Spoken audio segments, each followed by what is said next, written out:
selamat siang pemirsa. Saat ini saya sedang berada di stasiun Pasar Senen, Jakarta Pusat. Memasuki libur panjang, aktivitas di stasiun Pasar Senen terpantau mengalami kenaikan yang cukup signifikan. Ribuan penumpang nampak memadati area kedatangan maupun keberangkatan sejak pagi tadi. Mereka memanfaatkan momen libur panjang ini untuk berwisata, pulang kampung, atau sekedar menghabiskan waktu bersama keluarga tercinta di berbagai daerah.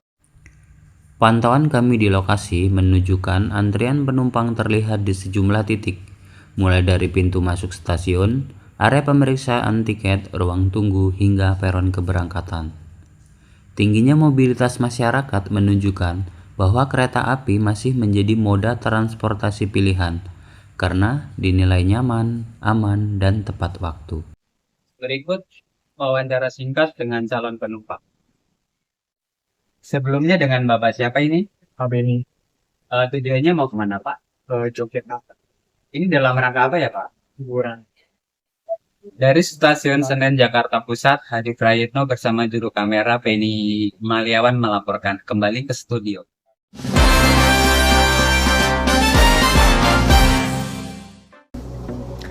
Selamat siang, saya Veronica melaporkan.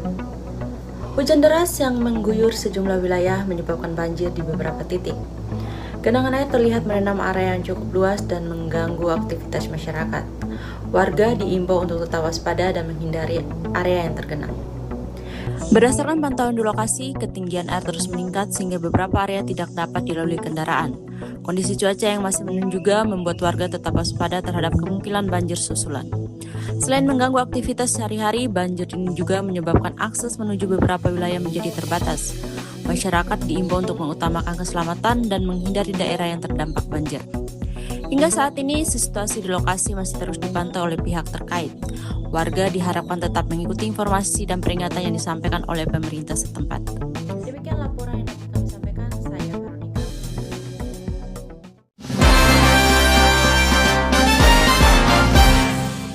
Pemirsa, seorang remaja tewas akibat diserang sejumlah pelaku menggunakan senjata tajam. 3 orang ditangkap dan seorang lainnya masih diburu polisi. Dari hasil penyelidikan, polisi mengamankan 3 pelaku berinisial NU, F, dan A.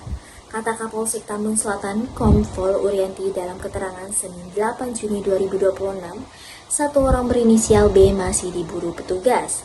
Titik penyerangan maut itu terjadi di kawasan Underpass Tambun, Desa Mekarsari, Kecamatan Tambun Selatan, Kabupaten Bekasi, Jawa Barat pada Jumat 5 Juni 2026 sekitar pukul 02.30 pagi. Polisi mengamankan barang bukti sajam berupa 13 celurit yang diduga digunakan dalam aksi penyerangan. Para tersangka dijerat Undang-Undang UU Perlindungan Anak dengan ancaman pidana penjara paling lama 15 tahun. Polsek Tambun Selatan menegaskan komitmennya untuk menangani setiap tindakan pidana secara profesional dan tegas, serta menghimbau masyarakat agar tidak menyelesaikan persoalan dengan tindakan yang melanggar hukum. Kasus ini sempat terekam kamera CCTV warga. Dalam video terlihat ada sejumlah orang membawa senjata jenis celurit besar. Puriati mengatakan awalnya kelompok pelaku berkumpul di underpass, kemudian korban bersama kelompoknya melintas dan kelompok tersangka langsung menyerang menggunakan sajam. Korban yang masih kategori umur anak ini mengalami luka di paha dan kepala akibat dibacok sajam. Korban ditemukan tergeletak di pinggir jalan. Korban dievakuasi di RS, kemudian juga menyeret korban sampai ke pinggir jalan sehingga ditemukan oleh warga dan patroli polisi. Kasus tawuran yang menewaskan 1 pemuda ini menjadi pengingat bagi kita semua. Polisi meminta orang tua lebih mengawasi pergaulan anak di malam hari. Laporan segera ke 110 jika melihat konvoi mencurigakan. Saya, Novita Naramalia, presenter. Terima kasih dan tetap waspada.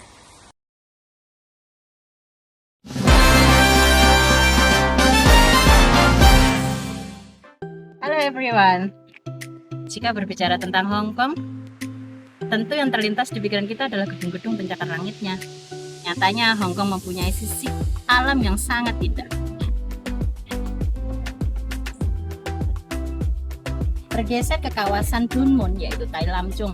Di sini adalah danau seribunya kota Hong Kong. Anda ingin tahu bagaimana keindahannya? Yuk ikuti perjalanan saya.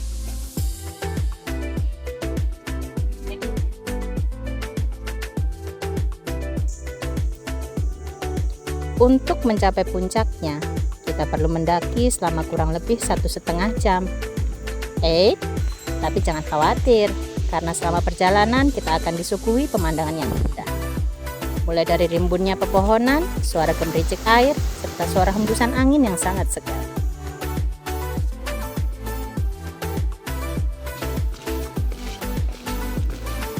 Aku suka di hiking kayak gitu lah.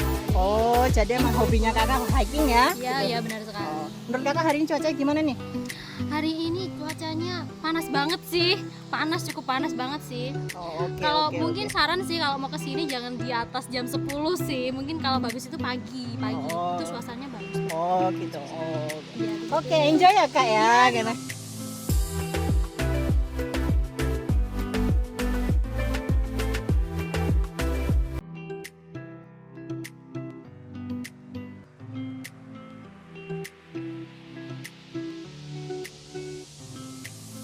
Menikmati keindahan di kawasan Tai Lam-chung, khususnya di hari libur seperti ini, tentunya memberikan kesan tersendiri bagi kita. Alam selalu punya cara yang unik untuk mengembalikan energi kita di sela-sela kehidupan di kota. Dari Tai Lam-chung, Hong Kong, saya Imro'atus Solihah melaporkan.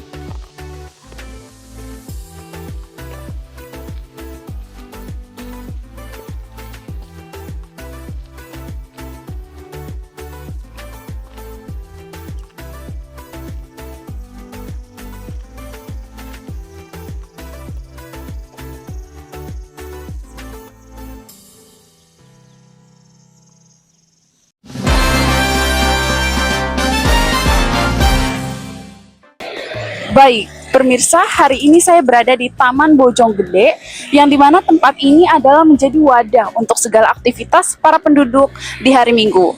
Contohnya ada yang berlari, bersepeda, dan bahkan berjalan-jalan santai saja bersama keluarga. Dan juga di sini ada beberapa stand makanan dan minuman UMKM yang menjadi salah satu opsi lain ketika kalian semua datang ke tempat ini. Jika tidak ingin berolahraga dan lainnya, kalian bisa mencicipi kuliner yang ada di sekitar sini, guys. Di sepanjang area taman, pengunjung dapat menemukan lingkungan yang nyaman dan bersih, yang juga memberikan dampak positif bagi kesehatan masyarakat sekitar. Perpaduan antara lingkungan yang bersih dan ruang terbuka yang nyaman, ragam kegiatannya membuat Taman Bojonggede menjadi salah satu tujuan favorit warga untuk menghabiskan waktu di akhir pekan pagi hari maupun di sore hari.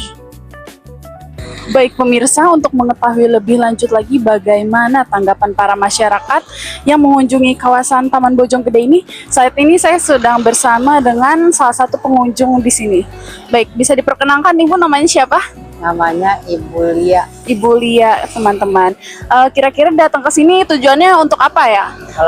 Olahraga. Olahraga kayak gimana? Sepeda kah, lari kah, atau jalan-jalan santai aja? Jalan santai. Oh, jalan-jalan santai aja, oke.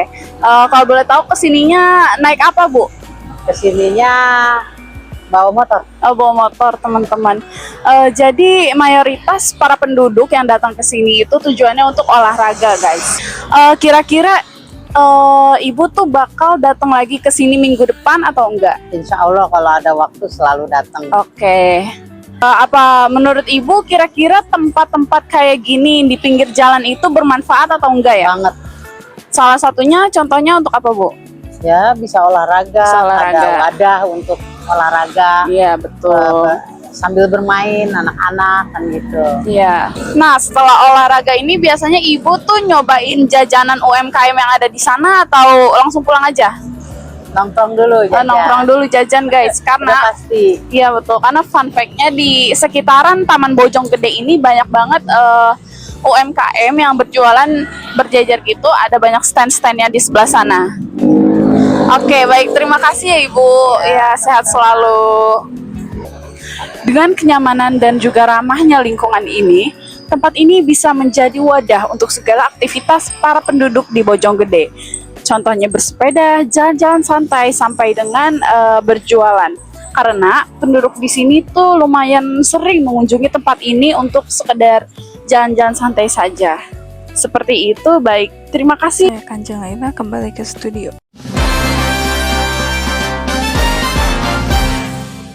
Halo, kembali lagi bersama saya Melinda Anissa. Saat ini saya sedang berada di Gedung Juang 45 yang mana juga bisa disebut Museum Bekasi. Museum ini merupakan situs bersejarah yang terletak di Kecamatan Tambun Selatan, Kabupaten Bekasi, Jawa Barat.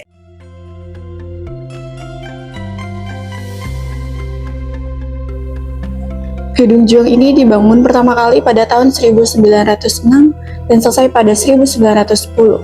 Lalu dilakukan pembangunan kedua pada tahun 1925 hingga terakhir dilakukan renovasi pada tahun 2020 oleh pemerintah Kabupaten Bekasi. Nah, teman-teman, di sini museum ini selain menceritakan sejarah kebudayaan Indonesia, di sini juga menceritakan bagaimana sejarah Bekasi dipertahankan di dulu.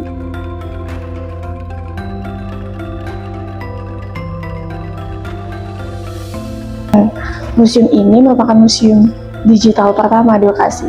Semua perjalanan sejarah disajikan edukatif informatif secara digital di sini. Halo Kak, sebelumnya dengan Kakak siapa nih Kak? Dan Salsabila. Oke Kak Salsabila, kesini sama siapa Kak? Kebetulan aku kesini sama teman aku, Kak. Menurut Kakak gimana nih setelah mengunjungi museum ini pengalamannya? Menurut saya, kebetulan saya kan baru pertama kali ya ke museum ini. Menurut saya museum ini lumayan bagus, terus lumayan terjaga juga untuk lingkungannya, untuk isinya lumayan edukatif mengenai informasi-informasi dari Desa Tambun dan Kabupaten Bekasi sendiri, Kak. Oke Kak, dan harapan Kakak ke depannya apa nih buat museum ini? Harapan saya mungkin ke depannya untuk museum ini bisa lebih terjaga lagi, mungkin untuk isi-isinya bisa lebih dibanyakin lagi, lebih edukatif lagi, terus bisa dijadikan mungkin dari halaman museum ini gitu ya, bisa dijadikan sebagai tempat-tempat pameran mungkin biar bisa menarik pengunjung banyak yang datang ke sini. Oke Kak, Kak terima kasih ya Kak atas waktunya Kak. Yes.